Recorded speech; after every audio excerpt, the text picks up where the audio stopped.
Good morning, Newton North. My name is Jonathan Hacsi. And I'm Alex Katz. Welcome to the last NN update of the school year. Most students would agree that this year has been better than last. With COVID restrictions lifting, many clubs and teams have been getting back to normal. After last year's production of The Addams Family having to be performed outside, the Big Theater Inc. musical is finally back in the Lasker Auditorium. Reporter Sean O'Neill gives us the behind-the-scenes look at the productions. A great theater production transports the audience to a whole new world without even seeing what really goes on behind the curtain. Yesterday, the musical Mamma Mia closed, and the lights dimmed on the Mediterranean island of Mykonos, bringing to a close the last theater production for graduating seniors. One of these seniors is lead lighting designer Aidan. He and his crew have been working on the process of lighting the play for many months. A couple weeks before we start programming, I start working on the cue sheet, which is where I read the script and think in my head of every single cue that I want in the show. So a cue is where lighting changes. So if someone steps into a room, if another scene happens, if people move anywhere, if the vibe kind of changes in the room. You can add a lot of energy with effects and color and intensity. With such a big production, a lot of time is required outside of school. It's a major time commitment. We work a lot of late nights and then literally every single day after school, including Saturdays. Even with all of their long nights, not everything always goes according to plan. When everything's not working and none of the lights are turning on because the powers, go in the wrong place, and then we have the wrong colors because they burnt out, and things like that. It can be really frustrating sometimes. Aidan and his team work to highlight actors and their incredible costumes. This is where costume designer Bella Rousseau and costume manager Sonia Murthy shine. Behind the scenes, they work tirelessly to stitch the show together. We just decide what every single person on stage wears at all times. I don't feel like I ever go home. I'm always here. Spend a lot more time together, so there's a closeness between people and costumes. It's definitely stressful, but I think it's an exciting stressful. This excitement is amplified as Mamma Mia is the last big show of the year, and for seniors, their last show with Theater Inc. So it is kind of sad, but it's exciting for them to get the last big bang out of the show because it is very exciting. I agree with that. I definitely say it's really bittersweet. We really are family, other than that just stopping in 3 weeks from now, from 4 years. After the show ends, people are literally splitting across the nation and the world. That family, it's the family breaks apart. These unsung heroes from different departments across lights, costumes, sound, set, wigs, hair and makeup, stage managers, props, and student producers finally get the recognition and applause they deserve for their time spent bringing the stage to life. In one final kiss, they say goodbye to their home away from home. For NN TV, this is Sean O'Neill. Congratulations to all those seniors who brought us such great productions over the years. A couple episodes ago, I was able to visit the Equine Center and learn about the care they are giving to abandoned farm animals. And it seems like Jonathan was able to have a similar experience visiting the Franklin Park Zoo. That's right. They've recently opened a brand new gorilla enclosure, and I went to check out a little more about the story. The Franklin Park Zoo has been open for over 100 years and is home to over 200 different species of animals. One of its most iconic inhabitants is the western lowland gorilla. This past April, these gorillas were gifted with a brand new outdoor enclosure called the Gorilla Grove. Gorilla Grove is our newest outdoor gorilla habitat. This space actually used to be an outdoor habitat, but it kind of aged out, and so we retrofitted it into some crane yards for a time. But we always had the goal to get the gorillas back outside and get them a nice outdoor space. Selena has been working in the tropical rainforest exhibits for 4 years. In that time, she's developed a close relationship with the zoo's gorillas. Gorillas are very humbling. When you work with animals, it's always humbling. I think there's a little bit of magic that sometimes we as keepers forget when we're here every day working with them. But when you step back and think about it, at the end of the day, you go home saying you were within a foot of a gorilla, whereas the rest of the world was not, which is pretty cool. Just like humans, each gorilla has their own individual personality. Out of the zoo's 6 gorillas, the most famous of the bunch is Little Joe, who briefly escaped his enclosure at Franklin Park before his recapture back in 2003. He loves people. He loves getting to see people outside on this habitat. He comes up right to the glass. When we did the ribbon cutting, he actually sat right behind Mayor Wu as she cut the ribbon. He couldn't miss out on the ceremony. Unfortunately, these fascinating and gregarious creatures are also critically endangered due to human interference with their natural habitat. Mineral deposits found in the gorilla's natural habitat that are used in our phones and computers significantly endangers the western lowland gorilla's home. So one of the easy things that we always say to guests that you can do to help gorillas at the zoo is to come visit, but also to recycle your cell phone. You can bring used electronics here. We have a drop-off box. People love a tangible way to help animals, specifically gorillas. I think, like I said, there's this magical draw to this kind of animal. With summer rapidly approaching, now is the perfect time to spend a day exploring the zoo and its wondrous animals and checking out the brand new Gorilla Grove. For NNTV, this is Jonathan Hacsi. What amazing creatures gorillas are. As time winds down on the school year, Major 1 reporters Nate Riley, Molly Morrison, and Isabel Salgado explore Watertown Watch and Clock to see what makes them tick.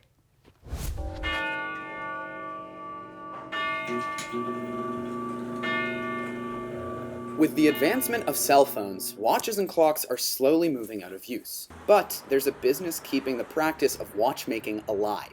Chris Carey, the owner of Watertown Watch and Clock, has watched time pass from his storefront since it opened in 1993 and has been fixing timepieces for most of his life. Chris finds unique beauty in the simplicity of his work. And they're really beautiful inside. And it's really, there's no question when you fix a watch, you know what I mean? I mean, the guy comes in, the thing is broken, or a clock. Guy comes in and his timepiece is broken, and now it's fixed.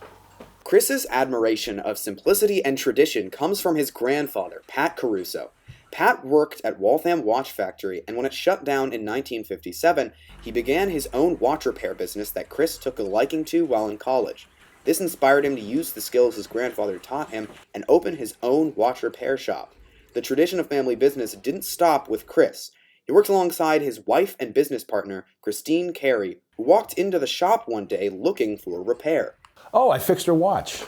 Yeah. Actually, she told me how to fix her watch. Yeah, I was gonna do something. I had like my staking set and she was like, well, the guy who usually fixes it, he does it this way. I said, oh, well, I can do it that way. So I just did it. And she must have thought, oh, this guy's malleable or something, you know? I don't know what happened, but anyways, and that was it. He was supposed to be a little old wizard man because who knew watchmakers were young and studly. And he wasn't supposed to be someone that was under the age of 90. Oh. And he was. Shocking. It was love at True Watch Repair. In March of 2020, a global pandemic swept the nation and affected many businesses, large and small, including Watertown Watch and Clock. But after the pandemic hit, the couple noticed that their customers had become a lot more eager to share than ever before. So I have found in the last 2 years when people come in, they come in and they talk, and they talk, and they talk. And we hear about the strangest things, and it's not because they think we care about it particularly because it has no relevance to getting your watch fixed. They're just starved to talk to somebody. This sharing extends to one particular case. An older gentleman walked into the shop with an upholstered red velvet clock in hand. Christine later discovered that the clock belonged to his late wife and discovered how much the clock meant to the couple. He didn't want his wife and his prized possessions to end up in the trash. He wanted somebody to know how much she loved this clock. And so whenever I look at this clock and I look at the picture of this clock, I think of this true gentleman who loved his wife so much, and how much some of these things that people have carried for generations are so worried that the next generation doesn't want them, and what was going to happen to what they loved. Chris and Christine's concern of the world outgrowing watchmaking extends to their sons, though they are cautiously optimistic that one day the business will belong to one of them. Daniel does help me quite a bit, but you know, he's young and who knows? I mean, when I was his age, I was going to be a rock star, so anything could happen. As to whether the tradition of family business carries on to the next generation, only time will tell. For NNTV, I'm Nate Riley. It's always great to learn the stories behind our local businesses. Agreed. That's why reporter Nora Fine went to learn more about the recently opened Cafe Martin and its emotional inception. Cafe Martin was officially opened by Adrian Martin during the winter of 2021, but it's been around in some aspects for much longer. Cafe Martin was started in 2017 in Adrian's backyard when her husband John was diagnosed with ALS, a disease that slowly prevents the body from functioning properly. So all our friends and family began to gather at our house to support him and our family.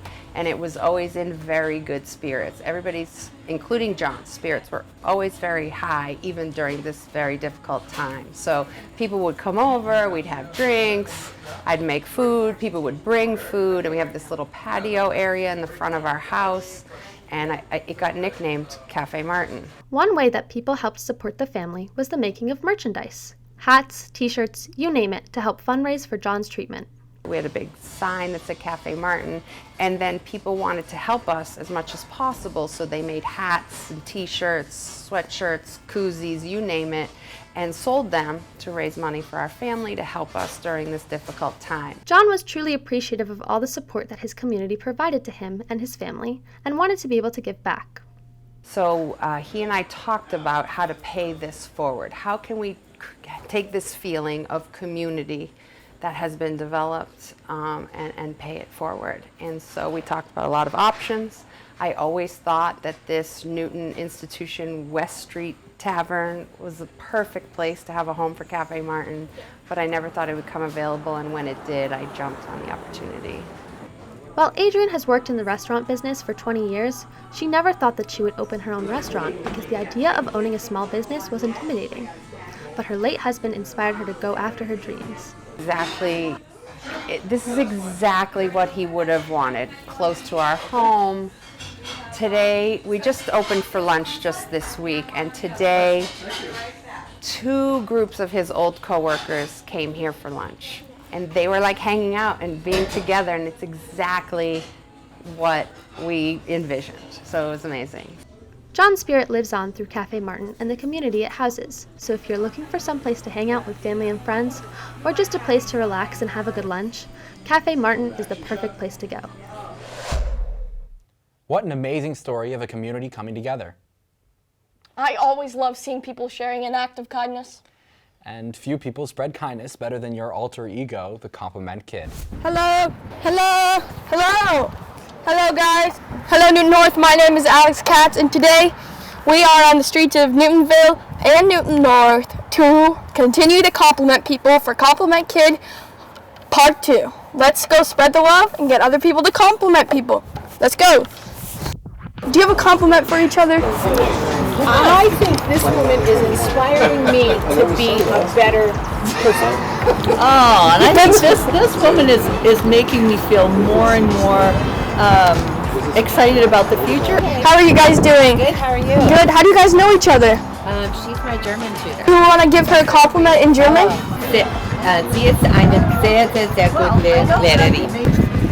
I love your sweatshirt. It looks so comfortable and stylish. Let me say, it doesn't look comfortable, but it's a positive message, so. That's the point of life. Your hat is so cute. Your hat. Say what your favorite thing about each other is. So our babies are going to be basically twins. Oh, that's wonderful. Yeah, and they're going to grow up together. That's so fun. You think you guys know each other a lot about each other? Yeah. Quick, what's your favorite color? Go. Sage green. Yes. What's her favorite color? Go. Go. 5. Ginger, because she's ginger. Is that true? I don't know. Okay. What is your favorite thing about each other? Oh, that's good. We haven't seen each other for 20 years. So. 20? This is your first time seeing each other in 20 years? It's been almost exactly 20 years. That's crazy. Like yesterday. Really? That's wonderful. That's one thing we like about each other. You're the same. You to get back together. Yeah. All right, so Ingrid's awesome. She's a new neighbor to the neighborhood here in Newton. Oh, awesome. She's got a great family and great kids. She hosted us at a party last summer, and it was amazing. Yeah, that's an awesome purse. Yeah. Yeah. You're doing a really good job. Thank you. That's a really awesome idea. I love your outfit. You look great. You are such a great dancer, and remember those jokes you did at the talent shows? Yes, I do. You're so funny. I like your hat. Thank you. You're so good. Look at you. Wonderful. Look at you guys are all matching, right? Wow. I like your outfit. It looks very summery.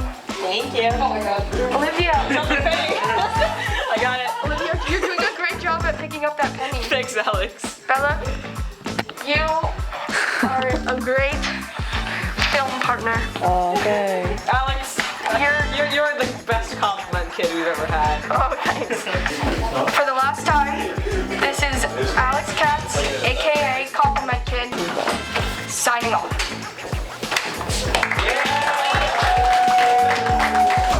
One compliment that we've received this year is being nominated for 8 National Academy of Arts and Science Awards. Wow. And that's the perfect way to end our updates for the 2021-2022 calendar year. And for us to sign off as your anchors for one last time. But before we do, let's thank our seniors who helped bring you the show over the last 2 years.